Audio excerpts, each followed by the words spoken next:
মৌলভীবাজার সদর উপজেলার মনু নদীর তীরবর্তী আখাইলকুড়া ইউনিয়নের ৪ নং ওয়ার্ডের চাঁদপুর গ্রামে ভয়াবহ নদী ভাঙনে চরম দুর্ভোগে পড়েছেন স্থানীয় বাসিন্দারা। নদীর পানি বৃদ্ধি পাওয়ায় গতকাল মঙ্গলবার রাত থেকেই ভাঙন তীব্র আকার ধারণ করে। স্থানীয় সূত্রে জানা যায়, রাতের মধ্যে অন্তত ৬ থেকে ৭টি বসতঘর নদী গর্ভে বিলীন হয়ে গেছে। এতে করে ক্ষতিগ্রস্ত পরিবারগুলো খোলা আকাশের নিচে মানবেতর জীবনযাপন করছেন। বাবা আর দুইবার আমাকে নদীয়ে গড়বাড়ি ভাঙ্গিয়া নিছে কি থলাইয়া, এখনো আমার নদী নিয়া টিন বিন সব উড়িয়ে নিছে কি। আর নদীর ভার থেকে রাস্তা ঘুরিয়ে খান্দি বাবা, আমরা একটু আশ্রয় দিবা, তফিক দান করিয়া দেন। আল্লাহ উসিলা করবানে, আল্লাহর হুকুমে তোমরা একটু আমরা লিগে চেষ্টা করেন বাবা।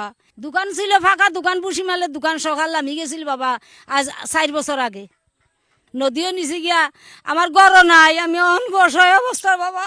আপনারা যদি একটু দয়া করেন বাবা, আপনারা মুখের বা ছাইয়া রে বাবা, আমরা বইয়া অত রাস্তার ভারে ভারে খান্দি, খানি নাই, বনি নাই, পেটো খানি নাই বাপ, বউ বাচ্চা লইয়া অসহায় আছি বাপ।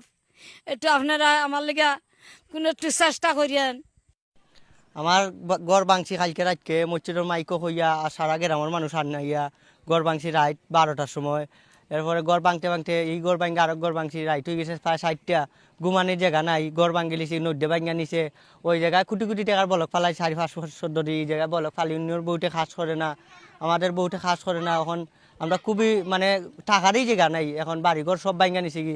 কালকে রাতকে আমরা গড় ভাঙছি, ভাঙ্গার পরে আমরা মালসা বানা নিয়ে সরকার আসছি, আমরা টাকার জায়গা নাই এর লেগিয়া। পরে গাছ সব গাছ কাটছি, ফসল গাছ কাটছি। এরপরে ওই জায়গায় মসজিদ আছে, মসজিদের গুরুস্থান ভাঙ্গা নিছে কি। গত শনিবারে একটা খৈবর কুদ্দা আমরা একজন মানুষে দাফন করছি, করার পর ওনার খৈবরও নিয়ে যাইতেছে। মসজিদ আল্লাহর ঘরে যে জায়গায় আমরা নমাজ পড়তাম ওই জায়গায় ভাঙ্গা নিতেছে। সরকারে কাজ করতেছে না, ওই জায়গায় ভাঙ্গা নিতেছে। সরকারে কোনো কাজ করতেছে না, কাজ করলে এটা অন্য জায়গায় এই জায়গায় কাজ রেন্ট হইয়া অন্য জায়গায় কাজ। সরকারি কর্মকর্তা আইসা দেখা গেছে, কিন্তু কোনো কিছু আমরা জানাই নাই যে এইটা করবো ওইটা করবো। কাজ চলে, বস্তা এখানে বইরার আছে, তারা ফালাইতেছে না, কন্ট্রাক্টারে অকলতে ফালাইতেছে না, ওই জায়গায় ভাঙ্গা নিতেছে। যদি ফালাইতো দুটো তাইলে আমরা এই গড় বাড়ি ভাঙ্গা সরকার যাওয়া লাগে না, আমরা এই জায়গায় থাকা। ভাঙনের মুখে পড়ে এলাকার একমাত্র মসজিদের এক পাশ নদীতে ধসে গেছে এবং মসজিদের সাথে থাকা মক্তব ইতোমধ্যেই সম্পূর্ণভাবে নদী গর্ভে বিলীন হয়ে গেছে, যা নিয়ে আতঙ্কে রয়েছেন মুসল্লি ও এলাকাবাসী।